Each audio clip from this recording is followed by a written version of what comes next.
Assalamualaikum warahmatullahi wabarakatuh. Waalaikumsalam warahmatullahi wabarakatuh. Oke, bagaimana kabarnya pagi menuju siang hari ini? Alhamdulillah.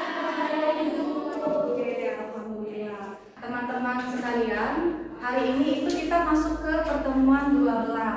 Nah, yang mana di pertemuan sebelumnya itu kita telah membahas tentang teknik mengutip. Di sini saya ulang kembali, mengutip itu adalah kalau kita nulis karya ilmiah, mengambil tulisan dari orang lain, kita pindahkan ke tulisan kita. Nah, makanya kalau ada tulisannya Pioni 2025, nah itu merupakan bentuk rujukan atau kutipan. Nah, itu ya, itu materi minggu lalu. Oke. Untuk pertemuan hari ini saya mau absen dulu. Siapa yang tidak hadir hari ini? Hadir semua. Oh, ada semua ya. Oke. Materi hari ini mengenai perencanaan karangan ilmiah maupun populer. Sebelum masuk ke dalam materi ini, adapun tujuan dari pertemuan hari ini adalah agar mahasiswa sekalian ini dapat membedakan yang mana karangan ilmiah maupun populer. Selanjutnya mahasiswa juga dapat membedakan mana sih yang topik dan mana yang judul. Ternyata beda. Karya ilmiah dan karya populer. Nah, di sini teman-teman mahasiswa ada yang tahu nggak apa sih yang ilmiah dan populer? Karya ilmiah itu bahasanya ini bahasa baku. Oke. Karya populer itu bahasanya santai. Oke. Kalau ilmiah bahasanya ilmiah baku, kalau populer itu santai, bahasa sehari-hari. Sebenarnya sama yang dikatakan teman-teman tadi. Karya ilmiah itu karya tulis yang sifatnya itu baku, lalu akademis, dan dia itu ada teori dan metodenya. Itu kalau yang ilmiah. Contohnya apa? Nanti kita bahas. Nah, ciri-cirinya itu ada 4. Yang pertama adanya temuan. Temuan itu apa? Temuan itu masalah. Masalah apa yang mau dibahas. Lalu yang kedua itu harus asli. Nah, asli berarti memang benar-benar terjadi. Yang ketiga ada pernyataan. Nah, dan terakhir ini bagian dari komunitas. Kalau komunitas itu adalah kelompok. Nah, kita kan di kampus UIN, berarti komunitasnya di UIN STS Jambi. Jadi 4 ini adalah ciri dari karya ilmiah. Kita masuk ke karya ilmiah dan karya populer. Nah, ini perbedaannya. Tadi kan ada yang menyampaikan bahasanya baku. Nah, jadi kalau untuk ilmiah ini bahasa yang digunakan itu baku dan formal. Bahasa buku, kalau bahasa sehari-hari namanya ya, bahasa buku yang terikat dengan kaidah bahasa Indonesia resmi. Nah, kalau untuk populer ini dia luas, terus santai dan mudah diterima oleh masyarakat umum. Itu yang membedakannya dari segi bahasanya. Ternyata di dalam materi ini jika kita kaitkan dengan integrasi keislaman itu berkaitan dengan surat Al-Alaq, Iqra, bacalah. Jadi teman-teman ada yang tahu nggak ayat 1 sampai ayat 5 Iqra tadi? Jika ada silakan. Siapa? Oke, silakan. Ya. Bismillahirrahmanirrahim. Iqra bismi rabbikal ladzi khalaq. Khalaqal insana min 'alaq. Iqra wa rabbukal akram. Alladzi 'allama bil qalam. 'Allamal insana ma lam ya'lam. Jadi dalam 5 ayat ini menunjukkan bahwa ilmu pengetahuan itu penting. Ilmu pengetahuan itu penting karena menuntut kita sebagai manusia itu untuk dapat beraktivitas, lalu melakukan riset, eksplorasi terkait ilmu pengetahuan sendiri. Sebagaimana yang kita ketahui, ada peribahasa yang mengatakan tuntutlah ilmu ke negeri Cina. Berarti memang kalau untuk ilmu itu nggak boleh berhenti di situ, harus dicari, dikejar terus. Nah, jika dikaitkan dalam karya ilmiah ini, itu akan berkaitan dengan ayat tadi yang mengatakan bahwa Iqra, bacalah ini penting. Nah, ya kalau kita pengen tahu kan kita membaca dulu ya. Nah, kita masuk ke bagian dari karya tulis ilmiah. Karya tulis ilmiah ini terbagi atas 3 bagian. Yang pertama itu ada makalah, ada laporan penelitian, dan ada namanya artikel. Nah, yang tugas makalah ini yang gimana? Yang tugas-tugas tiap pertemuan presentasi sama dosennya itu merupakan tugas makalah. Pada poin pertama ini dia itu condong ke bagian teori saja. Makanya teman-teman waktu bikin atau membuat tugas itu hanya berpatokan kepada buku. Ada bab pendahuluan latar belakang, bab 2 pembahasan cuman teori-teori ya dari rumusan masalah. Lalu yang terakhir itu ada kesimpulan. Lalu yang kedua itu laporan penelitian. Berarti ada yang diteliti. Ada masalah tadi yang kita bahas, ada temuan. Nah, untuk laporan penelitian itu ada 4 macamnya. Yang pertama itu ada skripsi. Lalu ada S2 itu tesis. Yang S3 itu disertasi, dan ini laporan penelitian untuk jenjang D3. Tapi pada intinya ini sama-sama melakukan suatu penelitian yang ada masalah di dalamnya. Cuma yang membedakan adalah jenjang tempuh kuliahnya, lalu format penulisannya, gitu. Jadi itu namanya artikel. Artikel itu dia ada bentuknya konseptual sama hasil penelitian. Kalau yang konsep itu yang gimana, Bu? Dia itu bentuknya tidak harus ada yang diteliti secara langsung ke lapangan. Makanya ada nih teman-teman kalau cari referensi tidak mesti penelitian, ada cuma teori saja, tapi dimuat dalam artikel. Ada ya. Nah, selanjutnya ada namanya yang hasil penelitian. Nah, kalau yang hasil penelitian ini dia itu lebih sempit dari skripsi. Nah, dia ada penelitian tapi sempit, bisa 7 halaman, 10 halaman, tapi dia sudah memuat hasil tadi. Kita masuk di bagian topik dan judul. Topik dengan judul. Nah, kebanyakan nih ada yang ngomong topik sama judul itu sama, ya tak? Nah, ternyata topik sama judul itu beda. Topik itu intisari. Berarti mirip dengan ide pokok. Kalau misalkan judul itu kepala tulisan. Nah, ini judul nih. Ini judul. Nah, ini apa? Ternyata ini isinya. Mana topiknya? Ternyata topiknya mengenai topik dan judul. Selanjutnya ada namanya pembatasan topik.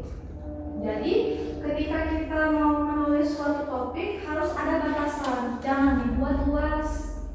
Karena itu berbentuk apa? Misalkan harus penulis itu paham dengan apa yang mau ditulis. Makanya untuk menentukan suatu topik itu harus benar-benar diketahui oleh penulisnya. Bahwa itu batasannya adalah, nah, penelitian yang lebih intensif mengenai masalahnya. Berarti harus apa? Harus lebih detail masalahnya. Ini cara dalam menentukan topik. Nah, gimana caranya? Yang pertama itu harus menarik perhatian. Jadi, waktu mau buat tulisan, carilah topik yang memang menarik perhatian. Yang kalau bahasa sekarang itu trending viral. Lalu yang kedua itu harus bermanfaat. Lalu ada namanya itu temukan masalah.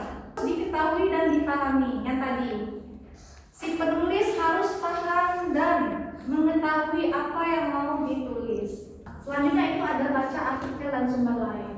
Jadi kita sebelum menentukan topik, kita harus cari tahu dulu referensinya apa.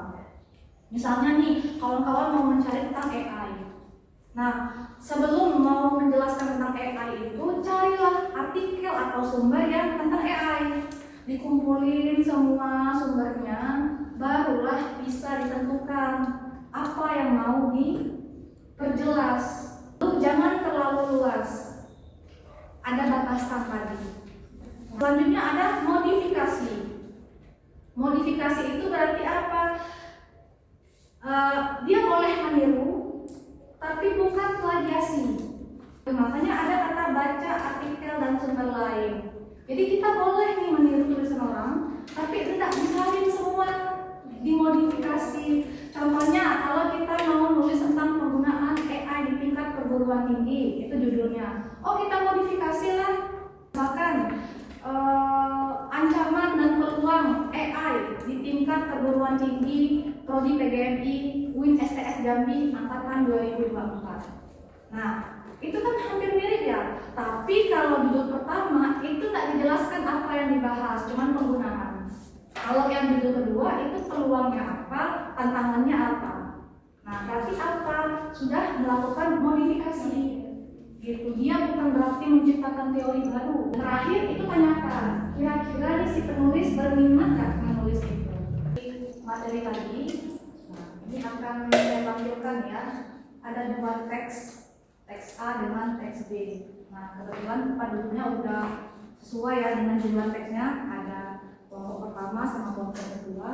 Silakan untuk kedua kelompok ini mendiskusikan terkait teks ini, mana yang karya ilmiah, mana yang populer. Itu yang pertama. Lalu yang kedua, buktikan mana sih yang membuktikan kalau ini ilmiah, apa buktinya kamu ngomong ilmiah, apa yang kamu bilang kalau ini populer dari dua teks itu. Lalu tentukan topiknya, judulnya, karena kita membahas topik, judul, dan tadi karya ilmiah dan populer. Jadi silakan tentukan teks A ini apa judulnya, apa topiknya, teks B ini apa judulnya, apa topiknya. Oke, paham ya? Oke, silakan untuk teman-teman silakan dianalisis bersama teman-temannya. Silakan dari perwakilan kelompok ya untuk menyampaikan apa sih hasil diskusi terkait analisis dua teks ini. Boleh dari kelompok sini? Satu orang menyampaikan, oh ini Bu teksnya, oh ini judulnya. Silakan berdiri di sini di depan. Teks B-nya juga. Untuk teks A itu, karena dia bersifat karya ilmiah, itu kami menemukannya definisi globalisasi dalam tantangan dunia. Oke, berarti ini ya. Nah, kalau untuk yang teks B, karena dia itu bersifat karya populer, itu kami membuat judul dengan dilema minuman beralkohol di kalangan remaja. Topik Bu di teks A itu kami menemukannya di teks A itu dia memberikan kayak pengertian, hakikat dan juga dimensi dari globalisasi itu tadi. Oke. Kalau untuk di teks B itu topiknya dia seperti fenomena dan juga kekhawatiran terhadap mengkonsumsi minuman beralkohol di kalangan remaja itu tadi. Oke. Boleh silakan kembali ke tempat duduknya. Teks A itu termasuk karya ilmiah. Judulnya itu pengertian dan proses globalisasi. Untuk topiknya globalisasi, yaitu pengertian dan kehidupan masyarakat di dunia. Sedangkan yang teks B ini termasuk ke karya populer. Untuk judulnya itu bahaya minuman beralkohol bagi remaja. Untuk topiknya minuman beralkohol, jenis-jenis alkohol dan dampaknya terhadap remaja. Oke, ya, silakan kembali ke tempat. Terima kasih dua kelompok sudah menyampaikan hasil diskusinya ya. Jadi saya luruskan teks A ini memang benar dia masuk ke karya ilmiah karena ada rujukannya dan juga bahasa yang digunakan itu adalah bahasa baku. Nah, kalau yang teks B ini dia memang menggunakan karya ilmiah populer ditandai dengan, nah di sini belum ada yang menyebutkan bahwa dalam teks ini ada kata kamu. Kalau dalam suatu teks itu menggunakan kata ganti, itu sudah tidak ilmiah. Nah, kalau di sini subjeknya itu ada di globalisasi.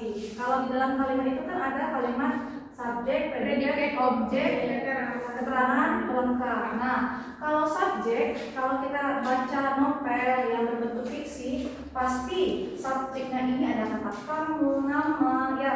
Tapi kalau untuk karya ilmiah, subjeknya itu tidak mesti ada nama. Makanya ketika membaca buku-buku pengetahuan, nggak ketemu nama orang tuh, tapi ada subjeknya. Nah, di sini menandakan ada kata kamu. Lalu ada kata apakah. Pertanyaan itu sudah ada rumahnya di rumusan masalah. Jadi kalau dalam sini tidak mesti harus pakai pertanyaan. Makanya dalam karya ilmiah yang pakai pertanyaan hanya ada di rumusan masalah. Ya kan? Apakah yang dimaksud dengan A? Bagaimanakah bentuknya? Nah, itu ada di rumusan masalah. Makanya untuk teks B ini dia populer. Untuk judulnya judulnya, ada yang bilang tadi judulnya globalisasi dan pengertiannya, ada fenomena. Nah, boleh. Jadi untuk judulnya itu terserah, yang penting ada kaitannya dengan paragraf ini. Kalau untuk topik berarti ide pokok. Ini membahas tentang apa? Globalisasi. Berarti topiknya tentang globalisasi. Kalau ini yang apa yang dibahas? Alkohol. Berarti topiknya tentang alkohol. Gitu. Jadi menentukan ide pokok itu cari kata yang paling sering muncul. Nah, itu berarti bentuk dari ide pokok. Paham ya? Berarti udah tahu ya perbedaan antara teks A dengan teks B ini yang mana karya ilmiah, yang mana karya populer. Nah, itu jika kita kaitkan bahwasannya karya ilmiah ini sudah ada loh yang mengatakan bahwa ini penting di dalam ilmu pengetahuan. Ada dalam artikel yang mengatakan bahwa penting membangun budaya akademik yang berintegritas, inovatif, dan mampu melahirkan generasi ilmuwan muda yang bertanggung jawab serta berdaya saing tinggi. Nah, jadi untuk karya ilmiah sendiri bukan berarti cuma untuk mata kuliah. Oh, untuk mata kuliah sudah. Oh, untuk buat skripsi sudah. Bukan. Ini bertujuan untuk apa? Mencetak ilmuwan muda. Gitu. Berarti untuk karya ilmiah ini memang penting di setiap jenjang, karena nanti di jenjang akhir tingkat skripsi kawan-kawan sudah membuat karya ilmiah ini gitu. Kalau sekarang nanti bakal ketemu nih sama tugas-tugas kuliah, bikin artikel sudah ketemu, nanti semester 5 ketemu lagi, dan semester 6 bikin lagi nih skripsi namanya. Nah, skripsi itu masuk karya ilmiah. Sampai sini ada yang mau ditanyakan? Tidak ada? Oke. Jika tidak ada,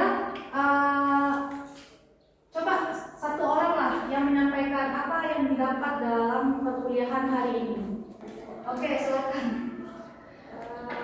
Dari pertemuan hari ini kami mendapatkan bahwa kami tahu karya ilmiah itu seperti apa, terus karya populer itu seperti apa, dan kami juga tahu perbedaan dari karya ilmiah itu apa saja, terus sama karya populer itu apa saja. Oke. Dari materi ini udah tahu ya perbedaan antara ilmiah sama populer, dan juga saya tekankan kalian juga tahu nih nanti bagaimana membedakan antara topik sama judul. Jadi beda ya antara topik sama judul, dan bagaimana cara menentukan topik itu sendiri. Nah, itu ya, itu materi hari ini. Saya kira cukup perkuliahannya. Kita ketemu lagi di pertemuan selanjutnya di materi yang berbeda. Jika ada yang mau ditanyakan, silakan kita bahas lagi di minggu selanjutnya. Saya akhiri. Wassalamualaikum warahmatullahi wabarakatuh.